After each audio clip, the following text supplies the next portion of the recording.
Okay, now hear me out. I haven't completely lost my mind.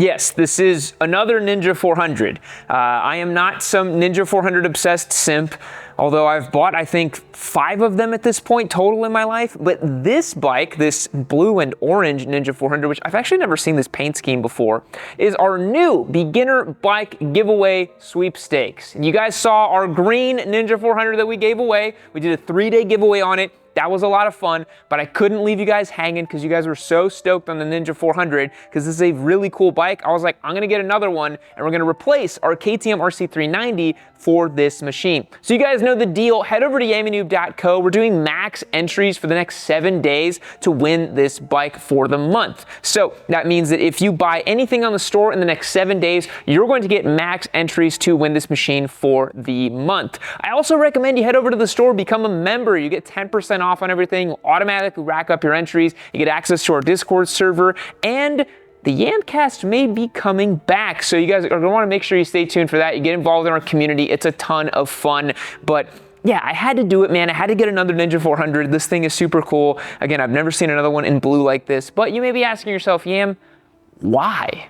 So the reason I got another Ninja 400 is because, simply put, I really do believe this is one of the best, if not the best, platform for beginner sport bike riders to start on. And honestly, that's a lot of you guys out there on the audience. You know, we've experimented in the past with like dual sport giveaways and oddball beginner bike giveaways, but really, the Ninja 400 is just the most tried and true platform. I know you guys love this machine, as do I, and I think it's a great fit for anybody. I mean, anybody could jump on a Ninja 400 and learn to ride, love to ride. You can commute with this thing. Like, I really think this bike fits a lot of different bills. One of the reasons for that are the specs. You know, you look at this machine, 399cc parallel twin, making 48 horsepower and 28 foot-pounds of torque. That is A2 compliant. It is well within the reach of a beginner rider, but not slow that you're gonna get bored of it. This thing has a punchy engine that can actually produce quite a bit of power.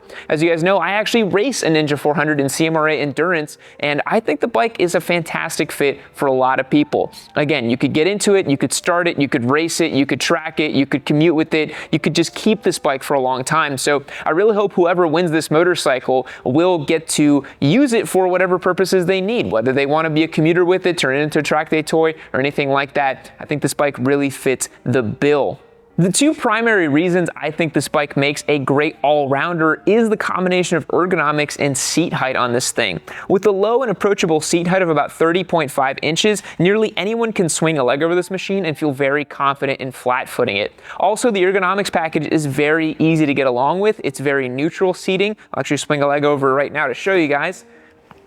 You know, it feels like I'm sitting in a chair rather than sitting on top of something that's going to try to kill me. It's very friendly, very approachable, and that's the whole thing about the beginner bike sweepstakes. We're trying to get motorcycles that are going to get people more interested in the lifestyle, more interested in the hobby, and the Ninja 400 is a fantastic platform to do that with. Now, all that being said, I mentioned this bike is replacing our KTM RC390. I'm going to go ahead and bring that bike in, and we can kind of take a look at them side by side and see how they compare. So as you guys know, the sweepstakes for the RC390 has ended. We are very close to finalizing all the entries to then pick a winner for this bike, which is going to be really exciting, which is why we still have it here in the shop by the time you guys are checking out this video. But the Ninja 400 is going to be replacing the RC390 in that sweepstakes. And these bikes are actually really different. They're very close competitors, and if you guys are interested, we may end up doing a bit of a compare and contrast video. It could be kind of cool. But yeah, the RC is like single cylinder, really tall seat height, very racy, fully adjustable suspension, a little bit more upmarket, a little bit more premium,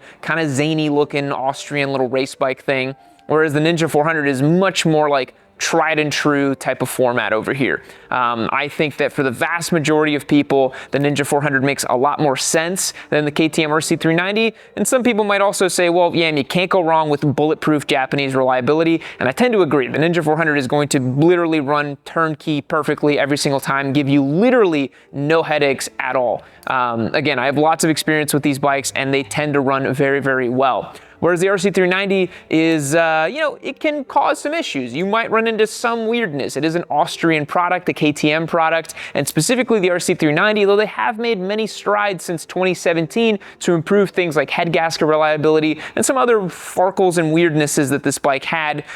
Overall, it's become a better bike, but you still have that kind of aching feeling in the background of like, oh, it may not work right. So if you guys want to see us do a detailed comparison between these two machines, let me know in the comments down below. I would love to see your thoughts. But there's another motorcycle that we're getting as a loaner bike that I really want to compare this bike against. So the elephant in the room when it comes to the Ninja 400 is, of course, the CF Moto 450 SS. Now, you guys saw us ride and review that motorcycle not too long ago, and I did say that it was punching way above its price point, and I was very intrigued by the machine. Now, a really cool fact that you guys may not know is that CF Moto reached out to us. We actually have a contact over there, and they said, do you guys want a loaner 450 SS for a little bit? And of course, I said, yes, I would love that, because I want to do a bunch of detailed ride and reviews and comparisons with the 450 SS and the Ninja 400. I haven't seen too many of those videos on YouTube, and I think it'd be really cool to do an on-street, on-track, and maybe somehow do like a reliability comparison if possible. I don't know if we'll be able to tack on that many miles on the 450 SS, but maybe if we can get even 1,000 miles into it, that'll give us some barometer of any weirdnesses to expect with the 450 SS, because it is a bit of a question mark on its reliability as a product line because CF Moto is still so new. Now, CF Moto's been around for a while, so I would assume that those bikes would work pretty well, but you never know. I think that making those videos between the Ninja 400 and the CF Moto 450 SS would be very, very interesting, because the CF Moto obviously is a little bit bigger of an engine. It's a 450cc parallel twin with a 270-degree crank, so very different flavor and style than this engine over here, but making almost the same power, 50 horsepower and 28 foot-pounds of torque or thereabout.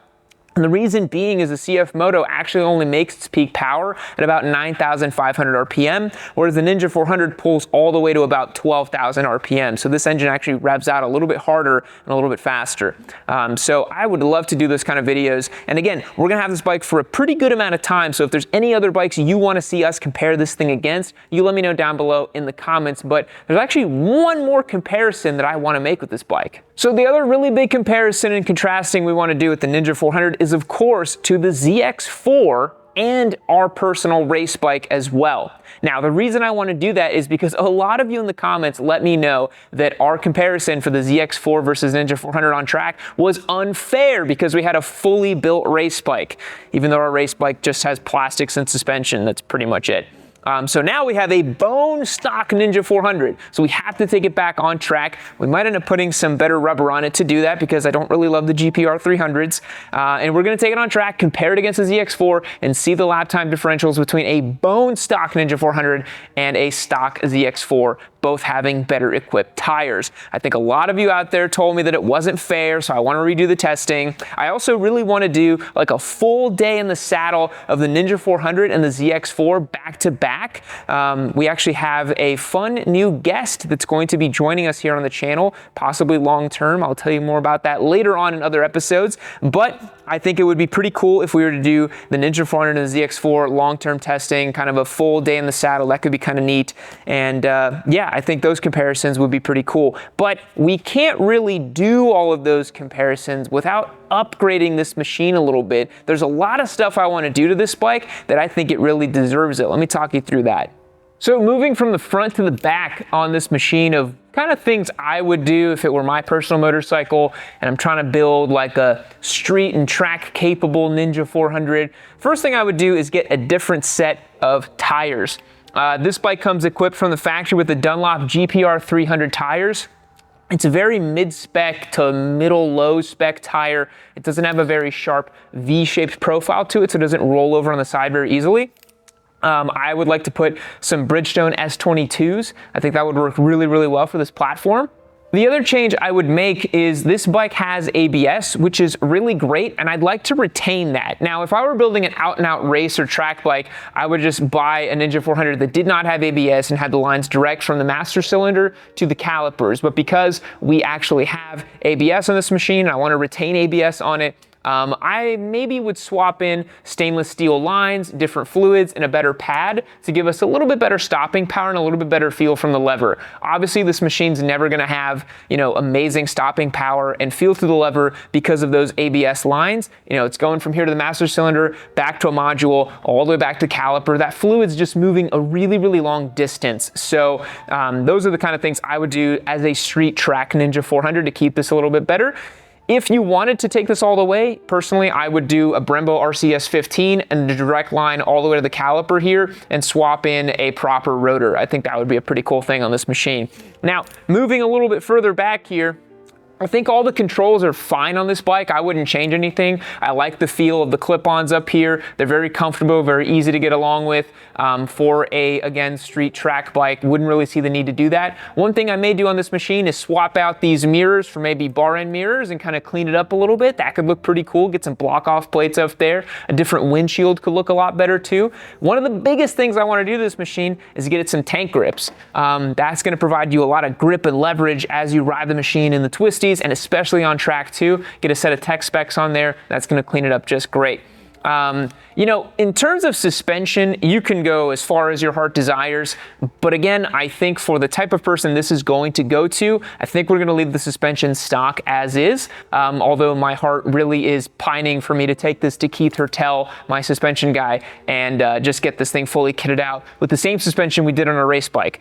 But that would be about $3,000, and I don't feel like spending that. Now, moving a little further back, I think the rear sets are in a very good spot for this machine.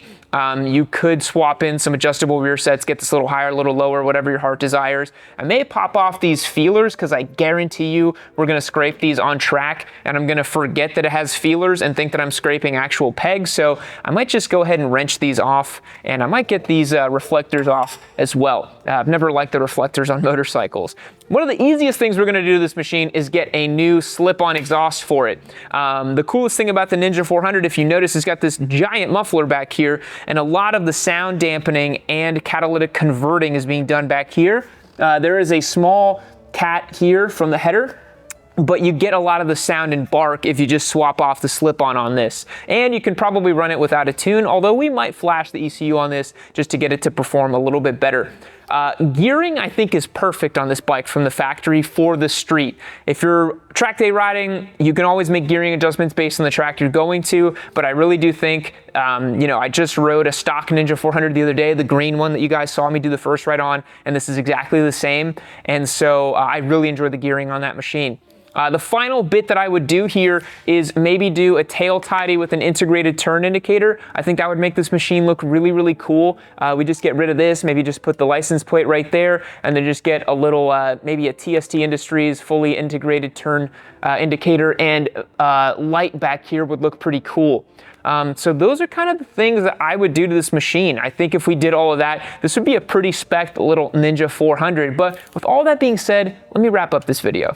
So if you missed out on the other Ninja 400 giveaway, don't worry, this one is up for grabs as well. Head over to yamanoob.co, and we are giving away max entries for the month for any order purchased on the store. I also highly recommend you guys become a member over on the store, get 10% off on everything we've got over there, join our Discord server to get access to exclusive behind the scenes content, and so much more. I'm really excited to have this bike. I think it's gonna be a ton of fun while we have it, ride it, and review it. We're gonna do a ton of things with this machine. Hopefully not put too many miles on it, because I do want to give it away as close to 0 miles as possible. But I estimate we're probably going to put about 600 to 800 miles on this bike, maybe do the first service, get it all sorted and ready for the new winner of this machine. Thanks so much for watching today's episode, guys. I really do appreciate it. I'll catch you guys in the next one. See you later.